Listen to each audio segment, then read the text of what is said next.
नमस्कार। प्रस्तुत है शरद चंद्र चट्टोपाध्याय के द्वारा लिखा हुआ उपन्यास चरित्रहीन का 9वां भाग। आगे बढ़ने के पहले जानते हैं पिछले भाग की कहानी। सतीश कलकत्ता छोड़कर गांव चला जाता है। करीब 1 महीने के बाद उपेंद्र सतीश से अपने एक बीमार मित्र हारान को देखने के लिए कलकत्ता चलने को कहता है। दोनों कलकत्ते पहुंचते हैं। वहां उनका स्वागत उपेंद्र के लंगोटिया यार ज्योतिष चंद्र राय करते हैं। वे उनके ही घर ठहरते हैं। शाम में वे दोनों हारान बाबू से मिलने जाते हैं। इनका घर एक तंग गली के अंदर है। दरवाज़ा एक सुंदरी यानी किरणमयी खोलती है। वो कहती है कि उसको छोड़कर उसके घर में सब बीमार हैं, यानी हारान, उसका पति और उसकी सास अघोरमयी। सतीश के मन में उस नारी के प्रति घृणा उत्पन्न हो जाती है कि जिसका पति मरणासन्न अवस्था में हो, वह इतना साज श्रृंगार करके घूम रही है। हारान बाबू उपेंद्र से कहते हैं कि उनका जीवन बीमा कराया हुआ है और यह एक मकान है। तुम वकील हो, तुम कुछ ऐसी लिखा पढ़ी करो कि सब तुम्हारे देखरेख में हो और सब तुम्हारे अधिकार में हो। मरने के पहले मैं अपनी यह संपत्ति तुम्हें और अपनी बूढ़ी माँ को सौंपना चाहता हूँ। यह बात किरणमयी चुपके से सुन लेती है। वह सतीश और उपेंद्र से इस बात पर बहस करती है। सतीश उसे खरी खोटी सुनाता है, पर उपेंद्र कहते हैं कि पत्नी को स्वामी की संपत्ति से वंचित रखने का अधिकार किसी को भी नहीं। आपकी मर्जी के बिना वह लिखा पढ़ी किसी तरह से न हो सकेगी। अब सुनते हैं आगे की कहानी। उपेंद्र सतीश को रोककर किरणमयी से बोले, आप सतीश के पागलपन की ओर ध्यान देकर क्यों घबरा रही हैं? पत्नी को उसके स्वामी की संपत्ति से वंचित रखने का अधिकार किसी को भी नहीं है। आप निश्चिंत रहिए, विशेष सुविधा होगी, यही सोचकर शायद हारान दादा ने लिखा पढ़ी कर देने की बात सोची है। किंतु आपकी मर्जी के बिना वह लिखा पढ़ी किसी तरह नहीं हो सकेगी। रात बहुत हो गई है, किवाड़ बंद कर लीजिए। चल सतीश, अब देर न कर। सतीश को ठेलकर गली के बीच खड़े होकर मृदु हास्य के साथ उपेंद्र ने किरणमयी से कहा, कल परसों फिर मुलाकात होगी। नमस्कार।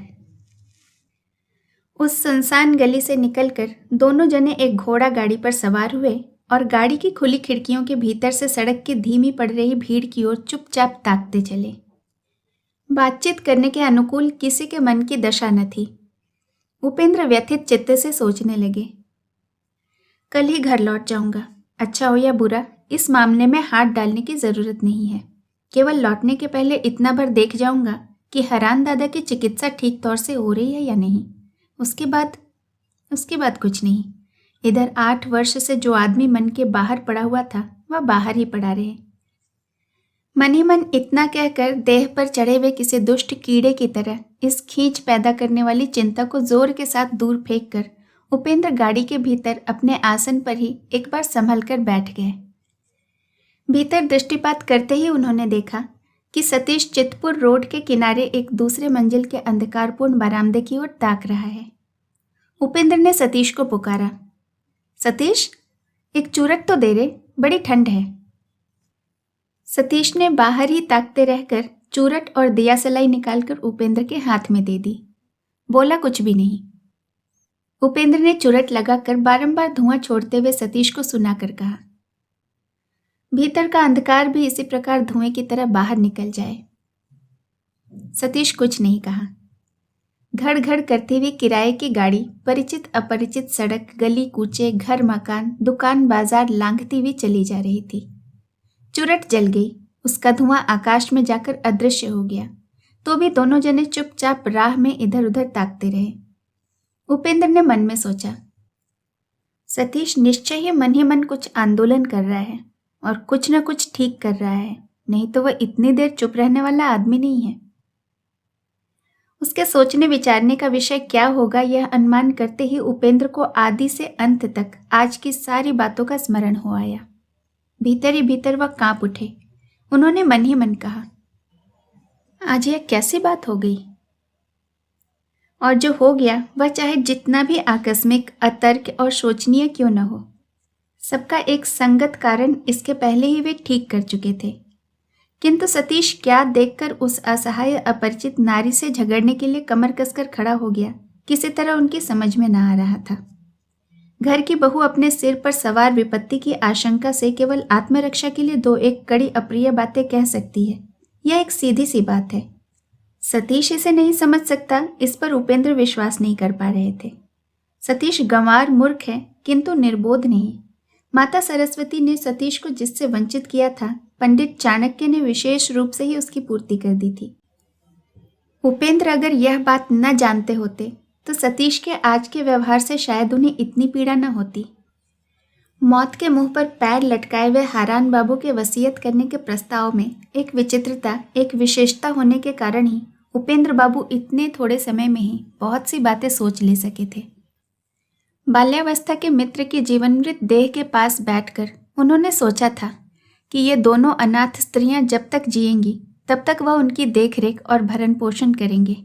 किसी स्वास्थ्यपरक तीर्थ में उनके लिए एक छोटा सा घर खरीद देंगे। उसके आसपास छाया वाले वृक्ष और लताएं होंगी। अच्छे और भले लोगों का पड़ोस होगा। वह शांतिदायक स्थान होगा। घर में पली हुई गऊ और उसके बछड़ों की सेवा करके, अतिथियों और ब्राह्मणों की पूजा करके, पूजा पाठ और व्रत करके इन दोनों नारियों की जिंदगी के दिन शांति से बीत जाएंगे। उपेंद्र को कल्पना का यह चित्र बहुत सुंदर और मधुर लगा था।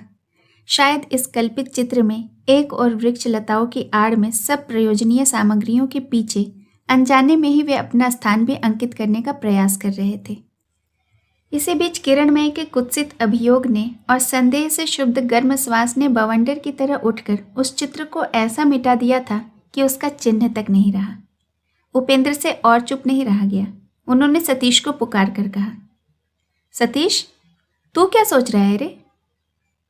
सतीश ने बाहर से दृष्टि हटाकर उपेंद्र की ओर देखकर कहा, जानते हो उपेंद्र दादा मैं क्या सोच रहा हूँ?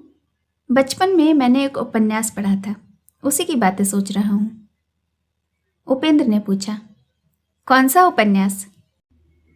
सतीश ने कहा, नाम तो नहीं याद रहा, ग्रंथकार का नाम भी भूल गया हूँ। बहुत बड़े लेखक थे, किंतु कहानी स्पष्ट याद है, बड़ी सुंदर थी। उपेंद्र उत्सुक होकर उसकी ओर ताकते रहे। सतीश ने उलाहने के स्वर में कहा, तुम तो उपेंद्र दादा सदा अंग्रेजी की ही किताबें पढ़ा करते हो।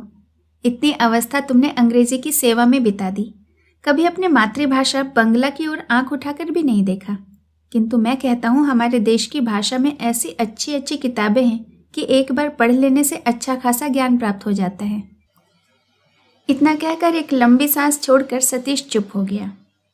उपेंद्र ने कुछ खींच कर कहा, पहले उस उपन्यास की कहानी तो सुनो, उसके बाद देखा जाएगा कि कितना ज्ञान प्राप्त होता है। सतीश हंसकर बोला, वादा करो नाराज न होगे? उपेंद्र ने कहा, न नाराज होऊंगा, तू कह। सतीश ने कहा, तो सुनो, बड़ी सुंदर कहानी है। एक बड़े जमींदार नाव पर यात्रा कर रहे थे। एक दिन संध्या के समय एकाएक बादल घिर आए। बड़े जोर की आंधी के साथ घोर वर्षा होने लगी। जमींदार आंधी वर्षा के प्रकोप से डरकर नाव से किनारे पर उतर पड़े। सामने ही एक बड़ा सा मकान देख पड़ा जो कि बहुत जीर्ण और टूटा फूटा था। वर्षा से बचने के लिए जमींदार उसी मकान में घुस पड़े। उन्होंने देखा कि घर में अंधेरा छाया हुआ है, कहीं कोई रोशनी या कोई आदमी नहीं। नीचे के सब कोठों में घूमकर अंत में वे ऊपर के खंड में पहुंचे। वहां उन्हें कोठरी में एक टिमटिमाता हुआ सा दीपक दिख पड़ा। दीपक के प्रकाश में जमींदार ने देखा कि एक फटे पुराने बिछौने में एक आदमी पड़ा है, जिसके जीवन का दीपक बुझने ही वाला है। पास ही उसकी कमल नैनी रूपवती स्त्री रोती हुई पृथ्वी पर लौट रही है। उस रात को उसने कोई भयंकर स्वप्न देखा था। अच्छा उपेंद्र दादा, तुम सपने पर विश्वास करते हो?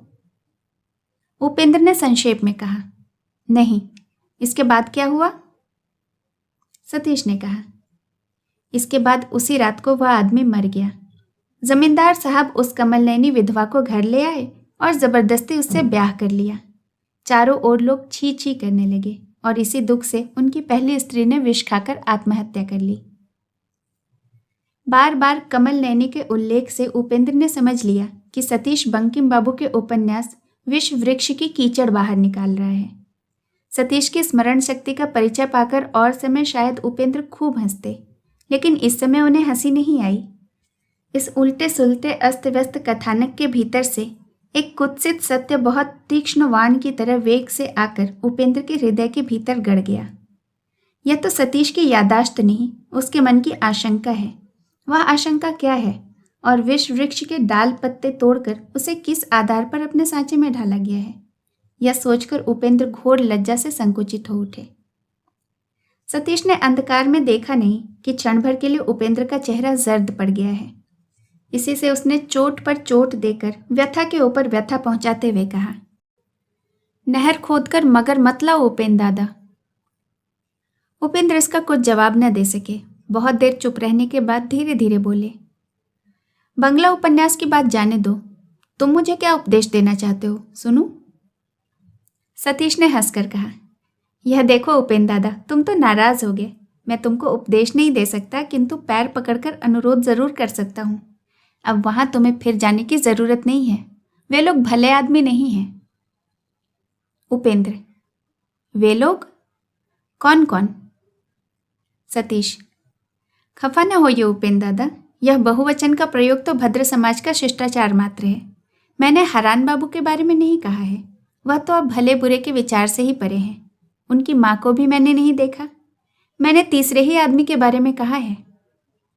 उपेंद्र, तीसरे आदमी का क्या अपराध है? देखो सतीश, तुम्हारे पिता अगर और किसी आदमी को अपना सर्वस्व दे डालने का विचार करें तो तुम शायद बहुत प्रसन्न होगे, क्यों? सतीश, ना, आशीर्वाद दो उपेंद्र दादा कि पिताजी को वैसा विचार करने की जरूरत न हो। यह मैं जानता हूं कि वह मुझे अच्छा लड़का नहीं समझते और मुझसे खुश भी नहीं है। मैं उनका बूढ़ा लड़का हूँ, कपूत हूँ, लेकिन यह कपूत उनके मरने के समय साज श्रृंगार करके माथे पर बिंदी लगाकर नहीं घूमेगा। आज मेरी वाचालता को क्षमा करो उपेंद्र दादा। अगर जरा सी भी तुम्हारी आंखें खुली होती तो तुम देख पाते कि हारान बाबू का यह संकोच केवल एक सामयिक कल्पना नहीं, बल्कि बहुत दिनों के सोच विचारने का फल है। उपेंद्र बाबू ने कुछ नहीं कहा। वह मन में सोचने लगे कि कहाँ पर, किस अवसर पर हारान बाबू का संकोच प्रकट हुआ था। सतीश ने फिर कहा, तुम यह न समझो उपेंद्र दादा कि हरान बाबू तुमको सारा भार सौंपने के समय अपनी स्त्री की बात भूल गए थे अथवा लज्जा के मारे नहीं कह पा रहे थे, बल्कि मुझे पूरा विश्वास है कि तुम अगर खुद उनकी पत्नी का उल्लेख न करते तो वो अपनी इच्छा से कोई बात ही न कहते। उपेंद्र मन ही मन खींच रहे थे, फिर भी अब तक चुपचाप सुन रहे थे, किंतु पराई स्त्री के संबंध में यह सब संदेह और कुत्सित आलोचना उनके लिए अब असहाय हो उठी। वह कठोर स्वर में कह उठे, सतीश, मैं नहीं जानता था कि तुम इतने अधम हो गए हो। सोचता हूं तुम किसी भले आदमी से आलाप परिचय कराने योग्य ही नहीं। सतीश हंस दिया, बोला, अधम क्यों हो? बुरे को बुरा कहता हूं इसलिए? उपेंद्र ने कहा, वह भली हो या बुरी, तुम्हें बुरा कहने का क्या अधिकार है? सतीश ने कहा, अधिकार क्या होता है? यह तो अंग्रेजी बात है। बांग्ला में इसके कुछ माने नहीं होते। हमारे समाज में इतना सूक्ष्म विचार नहीं चलता। बहुत से लोग जेल के कैदियों को भी चोर कहने में आपत्ति करते हैं, लेकिन साधारण 4 आदमी तो निषेध या आपत्ति को मानकर नहीं चल सकते। उपेंद्र ने कहा, यह बात और है। चोरी प्रमाणित होने पर चोर को लोग चोर कहते हैं और वह जेल जाता है, लेकिन इनके बुरे होने का तुमने क्या प्रमाण पाया? सतीश ने कहा, प्रमाण न होने पर भी अनेक लोग जेल जाते हैं। यह जज साहब के हाथ में है। हम लोग जो नहीं समझ पाते वह जज लोग समझ लेते हैं। और कभी कभी किसी मामले में ऐसा भी होता है कि हम और तुम जिस चीज़ को पानी की तरह साफ देख पाते हैं, वही जज साहब को कभी कभी पहाड़ पर्वत हो जाता है। आज तुम्हारे संबंध में भी यही बात लागू होती है। यह मत समझना कि मैं अनाप शनाप पक रहा हूँ। इतना बड़ा संसार आंखों के आगे देख कर भी अनेक ऐसे लोग हैं जिन्हें ईश्वर के अस्तित्व का प्रमाण ढूंढे नहीं मिलता।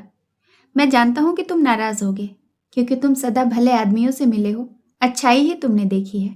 आप भले हो और सबको भलाई समझते हो, लेकिन अगर तुम मेरी तरह भले और बुरे दोनों से मिलते, दोनों के साथ रहकर पक्के हो जाते, तो फिर इतना कहने की जरूरत न होती। तुम आप ही बहुत सारी बातें देख पाते। क्षण भर चुप रहकर उपेंद्र ने कहा, सब बातें देखने अथवा देख पाने की आवश्यकता मुझे नहीं है, किंतु यह ठीक है कि पक्का बनने के लिए मैं तेरी तरह अधम नहीं बन सकूंगा। अब यह प्रसंग बंद कर मेरे भाई, गाड़ी फाटक के भीतर दाखिल हो रही है। हाँ, एक बात मेरी याद रखना सतीश, इस कच्चेपन का मूल्य क्या है यह तू तभी समझेगा जब और भी पक्का हो जाएगा। दूसरे दिन उपेंद्र को सोकर उठने में दिन चढ़ाया। सूर्य को निकले बहुत देर हुई। यह खिड़की की फांक से धूप को आते देखकर मालूम हो गया था। उपेंद्र हड़बड़ा कर उठ बैठे। घर में सतीश न था, वह कहीं गया था। बाहर बैरा खड़ा था। उसने आकर खबर दी, सतीश बाबू सामने के बाग में कुश्ती लड़ रहे हैं। नीचे कमरे में चाय आ गई है, वहां साहब वगैरह प्रतीक्षा कर रहे हैं। उपेंद्र तुरंत तैयार होकर नीचे उतरे। ज्योतिष हाथ पकड़कर उन्हें चाय के टेबल पर ले गए। वहां ज्योतिष की बहन सरोजनी अपेक्षा कर रही थी। वह हाथ का अखबार फेंक कर हाथ से प्रसन्न मुख से बोली, कल रात के 10 बजे तक हम लोग आपकी राह देखते बैठे रहे। अंत में मंझले दादा ने कहा कि कोई निर्दय मित्र राह से ही गिरफ्तार कर ले गया है और आप लोग शायद रात को न लौट सकेंगे। आप कल कितनी रात गए लौटे भूपेन बाबू? उपेंद्र ने हंसकर कहा, 11 बजे।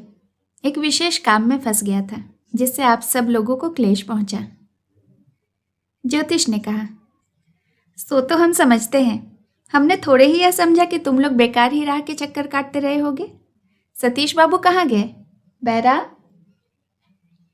बैरा ने हाजिर होकर निवेदन किया कि सतीश बाबू बाग में कुश्ती लड़ रहे हैं और उन्हें खबर कर दी गई है।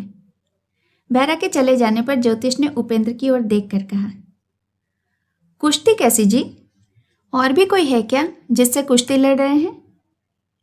उपेंद्र ने कहा, मैं तो नहीं जानता, जान पड़ता है बैरा ने कुश्ती गलत कहा है। बचपन से ही सतीश को कसरत करने का अभ्यास है, शायद वह वही कर रहा होगा। सरोजनी कल दोपहर को म्यूजियम देखने गई थी। संध्या के बाद घर लौटने पर सुना कि उपेंद्र बाबू और उनके मित्र आए हैं, लेकिन ये लोग उस समय पथुरिया घाट चले गए थे। सरोजनी ने पूछा, ये सतीश बाबू कौन है उपेंद्र बाबू? मैंने तो उन्हें कभी नहीं देखा। उपेंद्र ने कहा, कल जिस समय हम लोग आए थे उस समय आप घर में नहीं थीं।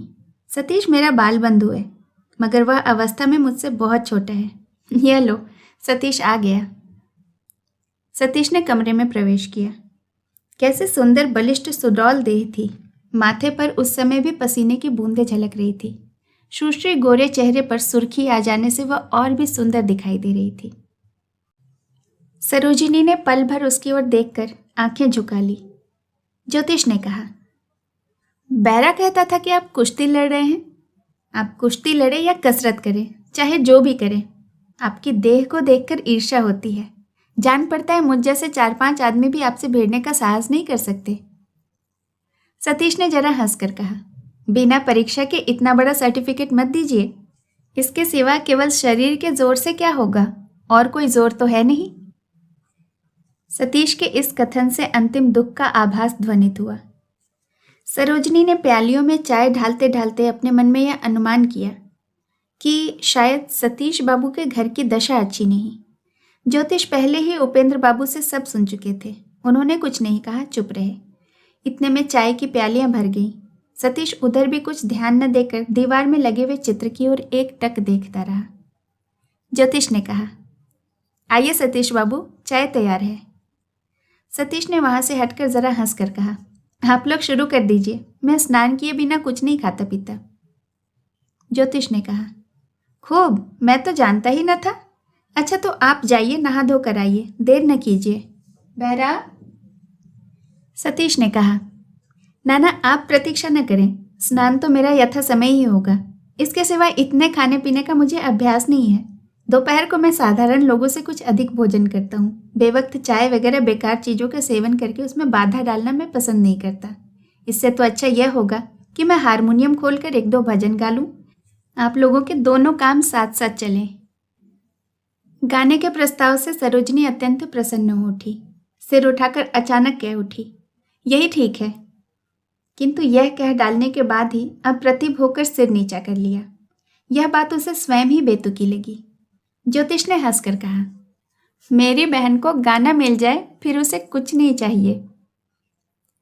उपेंद्र अब तक चुपचाप मन ही मन नाराज हो रहे थे। वह बोल उठे, यह स्नान किए बिना कुछ भी खाता पीता नहीं, बहुत सवेरे भी नहीं खाता।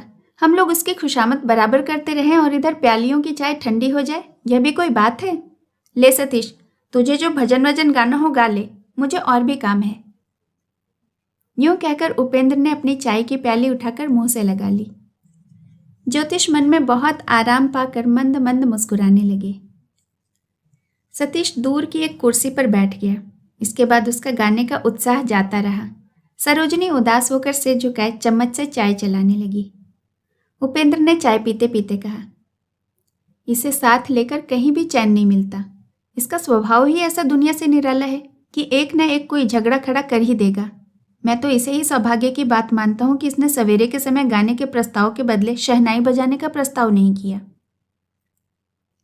इस बात में सत्य का रत्ती भर भी आभास था, यह कोई अनुमान नहीं कर सका। सब इसे कोरी दिल लगी ही समझकर हंसने लगे। इस बीच चाय पानी चलता रहा। उधर सतीश से चुपचाप नहीं रहा गया। वह घूम घूम कर कमरे में लगे चित्रों को देखने लगा। संध्या के बाद सरोजिनी ने उपेंद्र से कहा, सवेरे आपने गाना नहीं सुनने दिया, यह आपका बड़ा भारी अन्याय है। उपेंद्र ने कहा, अच्छा, इस वक्त उसकी कसर निकाल ली जाएगी, सतीश को आने दो। ज्योतिष ने कहा, सचमुच उपेंद्र, ऐसी ठंड पड़ रही है कि घर से निकलने को जी नहीं चाहता। जरा गाना बजाना हो जाता तो बुरा ना होता, लेकिन सतीश बाबू हैं कहाँ? डॉक्टरी करने तो नहीं चले गए? उपेंद्र ने कहा, हो भी सकता है, जान पड़ता है मेल मुलाकाती मित्रों से मिलने गया है। सरोजिनी ने विस्मित होकर प्रश्न किया, सतीश बाबू क्या डॉक्टर हैं? उपेंद्र ने हंसकर कहा, हाँ। ज्योतिष ने कहा, नहीं जी उपेंद्र, केवल स्कूल में पढ़ने से कुछ ना होगा। किसी अच्छे होम्योपैथिक डॉक्टर के साथ अगर कुछ दिन घूमे फिरे तभी कुछ सीख सकेंगे। नहीं तो वह जो कहा जाता है ना, शतमारी सहस्र मारी, सैकड़ों हजारों को मारने वाले वैसे ही डॉक्टर होंगे, केवल रोगियों को मारते फिरेंगे। मैं एक अच्छे डॉक्टर के साथ उनको लगा दे सकता हूँ, लेकिन उससे उनकी कैसी पटेगी यह कुछ कहा नहीं जा सकता। तुम जैसा सर्टिफिकेट दे रहे हो। उपेंद्र ने कहा, आदमी कोई अच्छा होगा तो उससे सतीश की जरूर पट जाएगी, अन्यथा खून खराबी की नौबत आ सकती है। सरोजनी विस्मय से उपेंद्र की ओर ताकने लगी।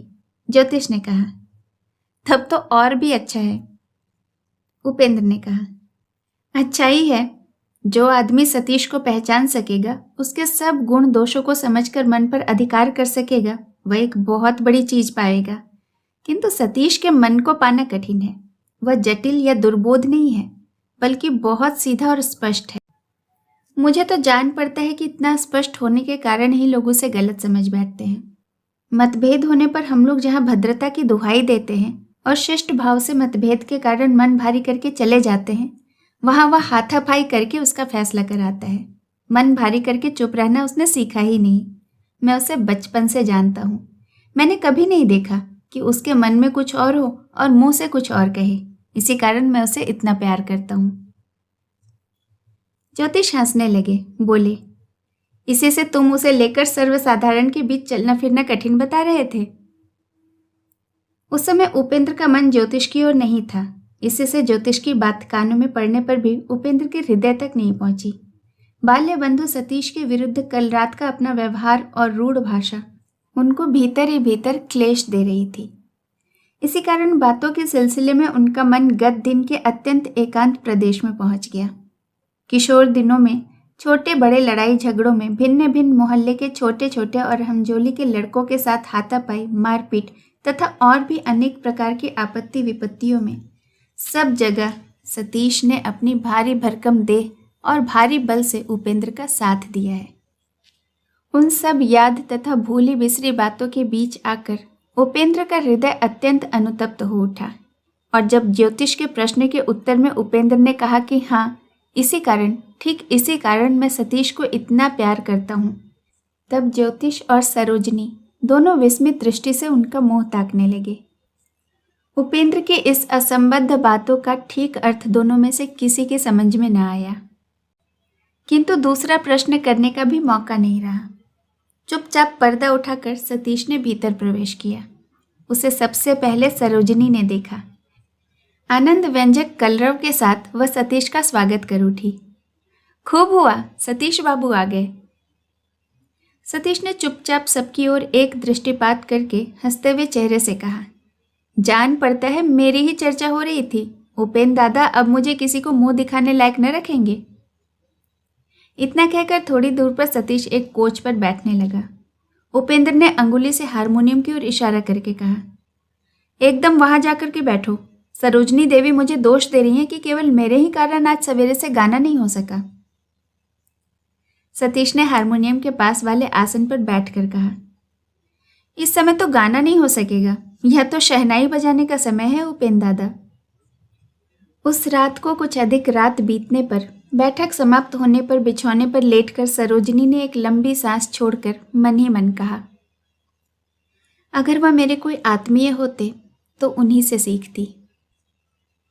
सरोजनी को संगीत की शिक्षा देने के लिए युक्त प्रांत का एक उस्ताद नौकर था।